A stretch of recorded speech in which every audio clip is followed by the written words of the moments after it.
Hey y'all, Dave from Blue Bears Games here again with another edition of $20 budget decks. Today's deck's called Mill. Now, I didn't come up with a fancy name for this one because we sat there for a while trying to figure out one, but it's just Mill. Most people usually do a mono blue or a blue black Mill.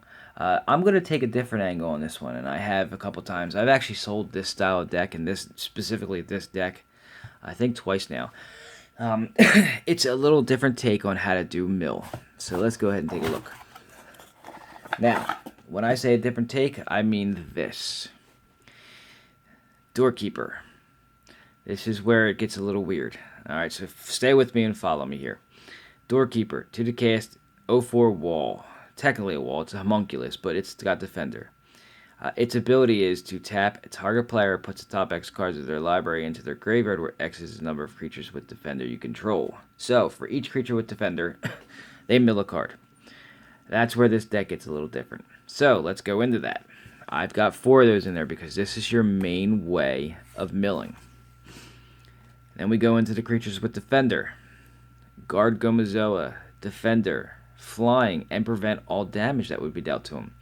Essentially, he is the ultimate wall because he doesn't die to direct damage or damage of any kind. He only can be targeted with regular removal like black has. So, 4 of those in there. Hover barrier, defender, 06, wall with flying. Again, more defender. Wall of frost, an 07 wall.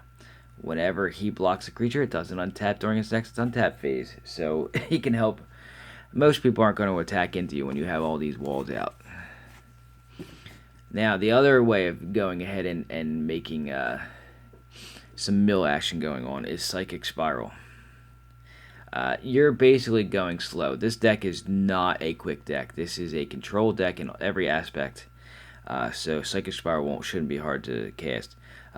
It basically says shuffle all your cards from your graveyard into your library, and then a player puts that many cards from the top of his library into his graveyard.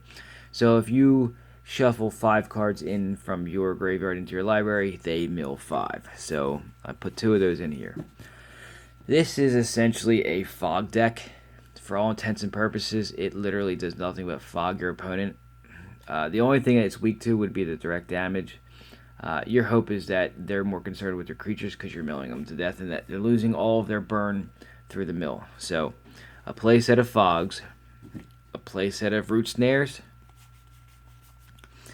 a playset of commencement of festivities, and a playset of defend the hearth. So, what I have here is basically your whole defense with your offense included. You are never going to kill your opponent through damage. Let's just be honest. The whole point of this is to stall the game, basically slow it down to a crawl, and mill your opponent out with your doorkeepers. Or a couple Psychic Spirals. There's some other cards in here that I'll show you in a minute that will actually also help with the mill. Here's one of the things that I like to have in all of my fog decks.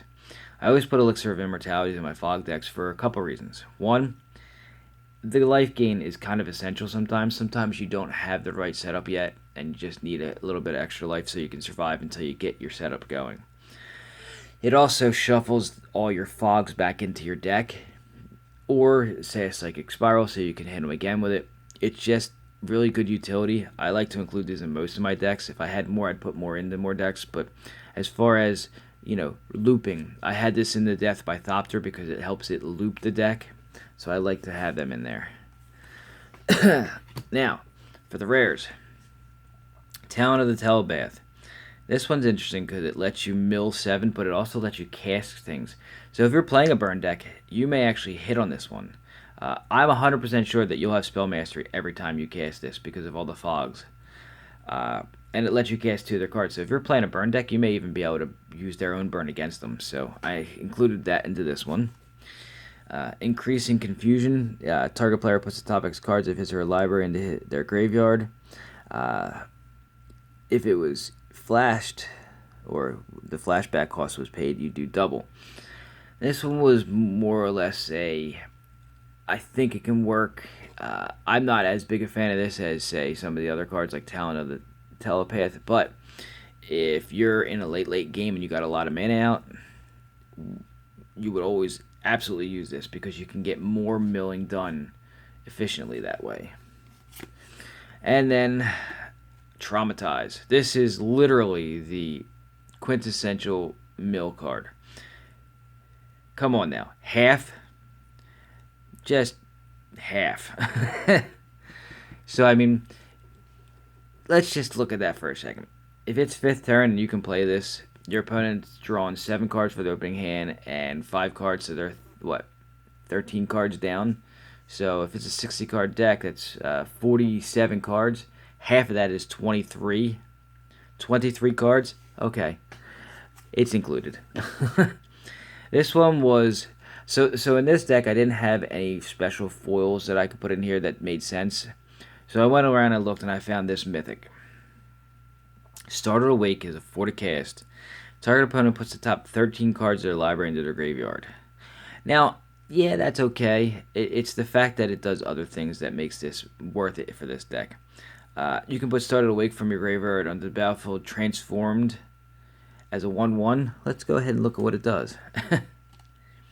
It is a Skulker, a 1/1 Skulker, which means that it can't be blocked by creatures with power greater than 1. And when it deals combat damage to a player, you return it to your owner's hand. So if it hits, it comes back, and guess what? You get to cast it again for another 13. So I went with that for a little bit of cuteness to it. If you like it, you like it. I thought it was kind of interesting. So that's that. It's a monocolored deck, so it's mostly, it's a dual colored deck, my bad. So it's mostly islands and forests.